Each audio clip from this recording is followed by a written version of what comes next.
Hello, dear astrolovers. Welcome to another week of the ASTRONEWS. This time with the pause of my cat here on the video. So what is this week about? Yeah, I would say stay until the end, and then you will know what are the news of the week, and it's promised to be hot. And why is that so hot? Because we will have full moon in Aries next Monday, on the same day that Mercury also enters Scorpio. And yeah, the weekend is gonna be hot, I would say, the hottest of all. But stay tuned and we will share now everything about this week. So today moon is still in Capricorn, Monday. I mentioned already this day on last week's AstroNews, so I will start talking about Wednesday. On Wednesday, the moon moves from Capricorn to Aquarius late in the day, and we have a trine between the moon and Uranus. So Uranus in Gemini, moon in Aquarius. A trine is a positive flow of energy. Also on this day, Mercury squares Jupiter, so a little disagreement between what we are expressing, our expression, and at the same time how we really feel. So sometimes we might sugarcoat or do not say something to not cause disharmony, imbalance. That's so Libra. So here it's about tuning into our inner listening, and Jupiter in Cancer is always saying like, yeah, but what is underneath? So looking deeply. Also on this day we have a conjunction between the moon and Pluto. So the moon in Aquarius, Pluto in Aquarius. Again, we are being invited to let go of what doesn't serve us, to let go of whatever things we were grabbing too strongly, that we know they are not meant to stay, but we still carry that. But maybe it's different, maybe they change, or maybe the situation changes, or maybe I'll adjust. No, it's like let go. Detach. That's how it goes. Also a sextile between the moon with Saturn and Neptune. And we know we've been having so many different interactions between these planets, and we know that Saturn teaches us karmic lessons. We know that Saturn teaches us about patience, and we know that Neptune teaches us about the dreams, about the multidimensionality, about the visions we want to manifest as a collective, usually related to generational. So whatever the moon is showing us probably is aligned with this vision of the lessons we've learned and we are here to integrate, and the vision of what we want to manifest. So that's why, it's important to allow the cleanse of Pluto when Pluto means the moon. Allow the cleanse of the deeper things that we carry as a collective in our emotional reservoir. So then on Thursday the moon is in Aquarius fully, and we have a square between the moon and Mars. So as we know, squares are kind of like disagreements, so they are both in fixed signs, both Aquarius where the moon is and Mars in Scorpio. Here it's sensitive, because Mars in Scorpio, it's very, very powerful placement, but it can be tricky in a way because it acts in the shadows. So sometimes we are not really sure what's happening there, because it's very energetic and very emotional, and might sometimes be very radical. Scorpio has this radical strength, these radical traits. So yeah, the Mars in Scorpio can be like a lot of all or nothing. And of course, the moon in Aquarius already asks us for detach. But yeah, I guess this is about not taking things so radically, like so all or nothing, or like, yeah, I don't like you, or I don't want this, or like with that, yeah, that radicality caused sometimes by emotions that are passing through. And sometimes they are just passing through. So it's not that this is always like that, or whatever I'm feeling today will stay forever. But if I act upon that, again, on my reactivity, then maybe I'm creating something that it's not aligned. So pause and breathe twice. Also, in this day, we have a trine between the sun and the moon. So yeah, sun and the moon are both in air signs, Libra and Aquarius. And we know how it's a lot about ideas and connections and movement, and let's do this, let's make it happen, partnerships. So that's kind of the invitation to allow these dreamlike collaborative vibes to jump in. And yeah, to not be extremely impulsive with this Mars in Scorpio, that just because I'm feeling this right now, this is attached to certain person or idea or thing, and therefore I don't want it in my life.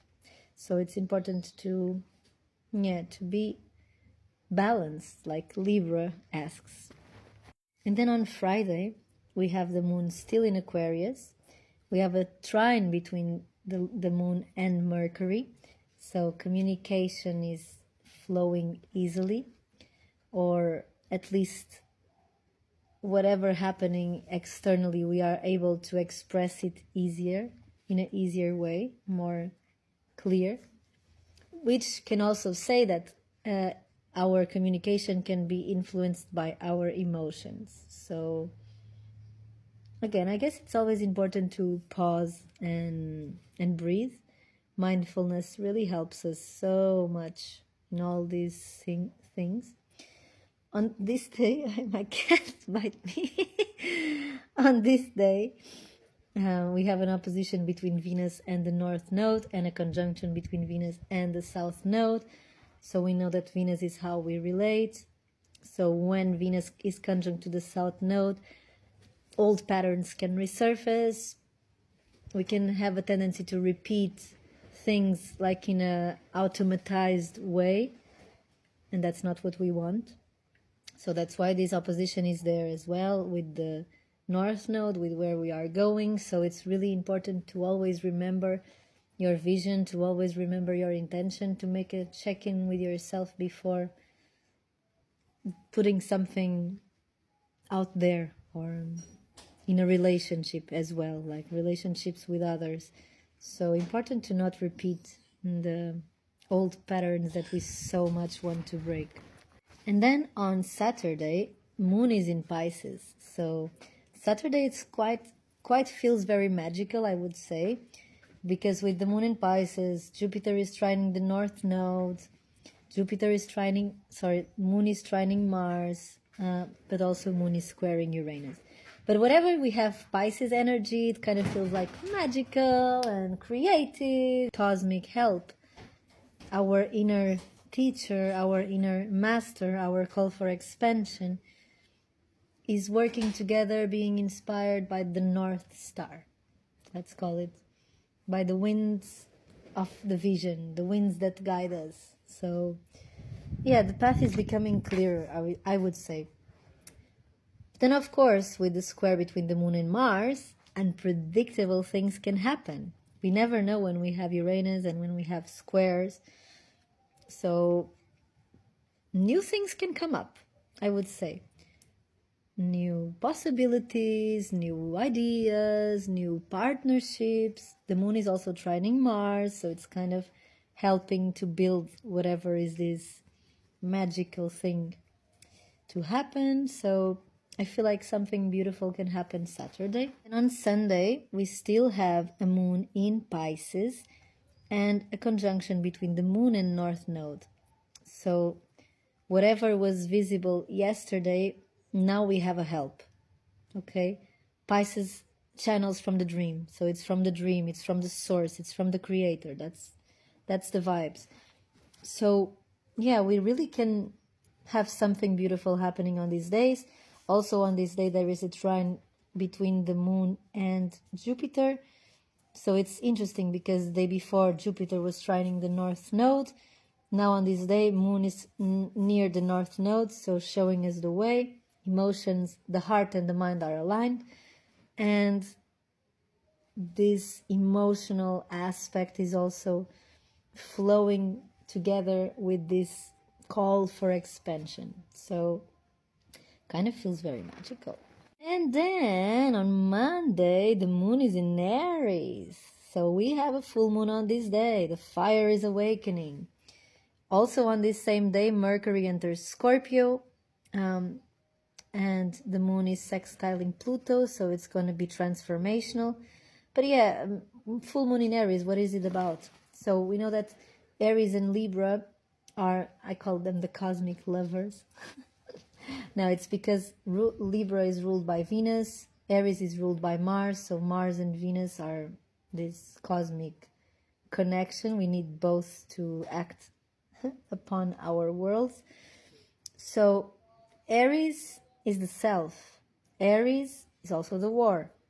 Aries is also the flame, the sparkling flame that ignites the fire, the starting flame of each fire. Aries is also truth speaking, is raw, honest, is the inner child. Libra, as we know, represents partnerships, represents dreams, the peacekeepers, the soft, the sugarcoating, dreamy, so many interests, very relational vibes. So they meet in the middle. Aries and Libra need both each other because we know in astrology we work with axes. So it's not 12, it's 6. And this is part of the axis of relationships, the relational axis that starts with us, Aries, and projects onto the other, the mirror, Libra. So yeah, when we have a full moon in Aries, the sun is in Libra, illuminating the partnerships, illuminating romance, our values, our inspirations, our dreams, our connections. And the moon is hidden, is dark. Well, it's kind of big. It's not so dark. But yeah, the moon representing where there is no natural light, so the light is projected by the sun, is in Aries, which in this case, it's remembering about our individuality. It's remembering that we also need alone time and that it is much fruitful and powerful when we know how to be with ourselves and then we go into others, because then we are full. So it's about honoring also our individuality, honoring our alone time, honoring our needs, honoring our values, and then finding a middle ground between that and what we share with others. So it's a beautiful time to come together in partnerships and to strengthen your existing relationships, because by honoring your individuality and loving yourself deeply, you also do that for others. It mirrors back. So yeah, with Mercury in Scorpio, I have a Mercury in Scorpio. Again, remember what I said about the Mars in Scorpio and being radical. Mercury in Scorpio is deep, it's chirurgical, it's feeling so much. It can read people's minds, it's very strong, but it can also absorb a lot of stuff. So attention to the channel, okay? And yeah, this is it. On next Tuesday, I will be back with another message. Yeah, it's quite a week, I would say, with new ideas, new insights, and then Inspirations might pop up, especially around the weekend. I feel like the weekend can be very magical. It has something magical about it. Yeah. Take good care, breathe, meditate, dance, follow the flow, connect, share love with the ones you love. And don't forget to book your private reading with me if you want more insights and to dive deeper into the chart. And if not, just like my channel, subscribe my channel, share with your friends, and I'll be here. Bye-bye. You want to see my cat? My cat. Bye-bye.